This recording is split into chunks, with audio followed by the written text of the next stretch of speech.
德拉效應係指一啲人、事、物件嘅現實狀況同大部分人嘅記憶印象不相符，但凡出現呢個現象，就稱為曼德拉效應。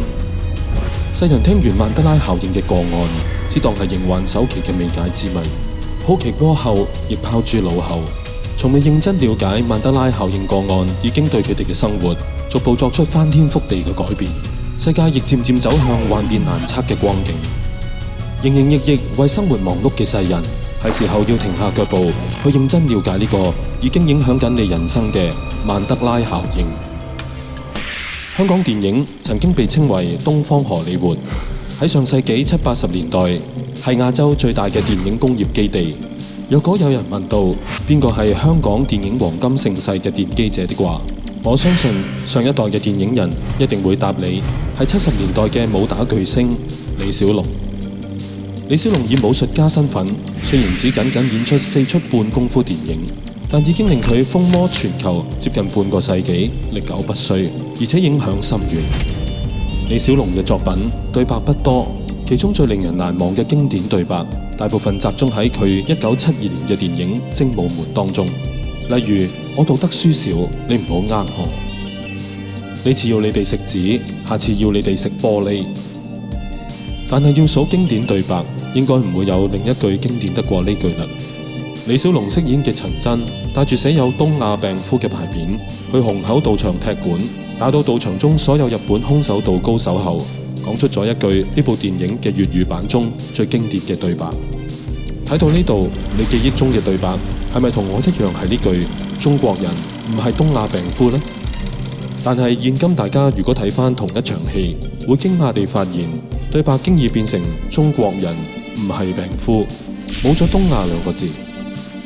中國人唔係病夫，呢句香港以至華語世界最多人反覆引用嘅經典熱血對白，喺曼德拉效應之下徹底被淡化。不過，既然係李小龍最經典嘅對白，自然亦保留咗極多嘅殘餘現象。例如呢篇談論李小龍逝世40週年嘅報導，就提及精武門呢句對白係舊現實嘅中國人唔係東亞病夫。同樣 TVB 無線電視當時為李小龍逝世40週年製作嘅電視節目，一樣提及呢句經典對白。但有趣嘅係，片段中嘅受訪影迷談及呢句經典對白係舊現實嘅中國人唔係東亞病夫，同埋佢將中國人唔好俾人睇小啊，即係中國人唔係東亞病夫啊，各樣嘢啦。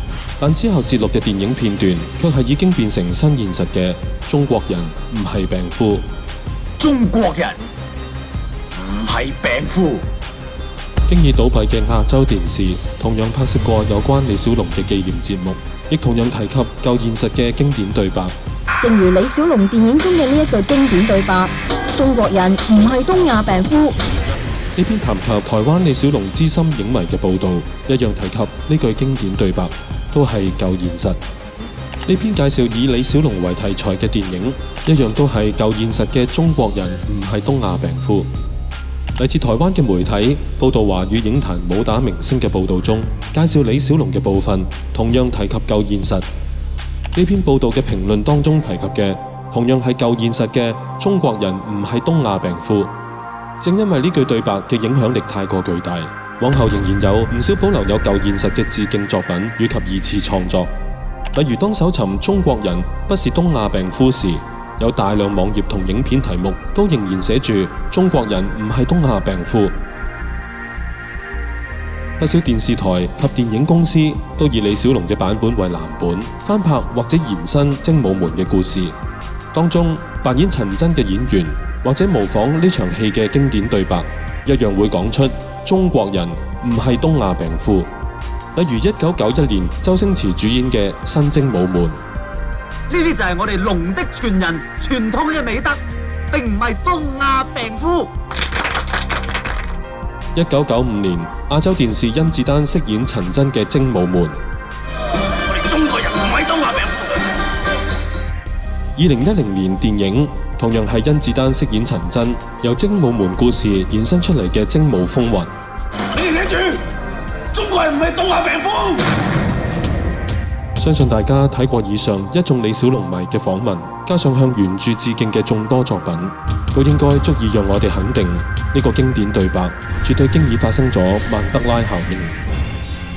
但係李小龍嘅精武門原來並非只有呢句對白出現咗曼德拉效應，另一個經典情節就係陳真喺上海黃埔公園見到公園門口所寫嘅辱華告示，反而怒打日本人，然後凌空踢碎辱華告示牌嘅場面。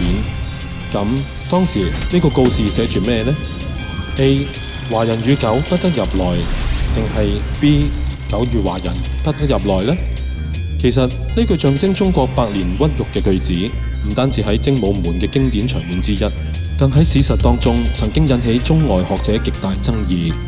喺大家嘅集體記憶當中，呢塊告示上面所寫嘅應該係華人與狗不得入內，但係喺曼德拉效應之下，經已變成狗與華人不得入內啦。同樣呢個個案，我哋好輕易就能夠揾到極多嘅殘餘現象。例如，當你喺網上搜尋句子同精武門嘅關聯時，幾乎全部嘅顯示記錄都係華人與狗不得入內。唔單止報章，仲有維基百科有關黃埔公園嘅條目。YouTube 搜尋的話，亦係以華人與狗不得入內作為標題，明顯同畫面中嘅告示唔相同。同樣地，致敬精武門嘅二次創作一樣保留咗舊現實。亞洲電視拍攝嘅精武門電視劇中，告示亦係華人與狗。整個華人社區嘅集體記憶當中，對精武門當中呢啲挑動民族情緒嘅舊現實印象猶深，所以當中發生嘅曼德拉效應，全部都稱得上係顯而易見。當我哋發現同香港歷史息息相關嘅一頁，經已發生咗曼德拉效應嘅時候，仲點能夠無動於衷呢？越嚟越多嘅曼德拉效應個案，亦足顛覆緊我哋人生現實嘅面貌。越嚟越多香港人嘅集體回憶，逐步被改變扭曲。係時候要停落嚟，重新探討我哋一直以為嘅現實，其實係咪真係咁實在？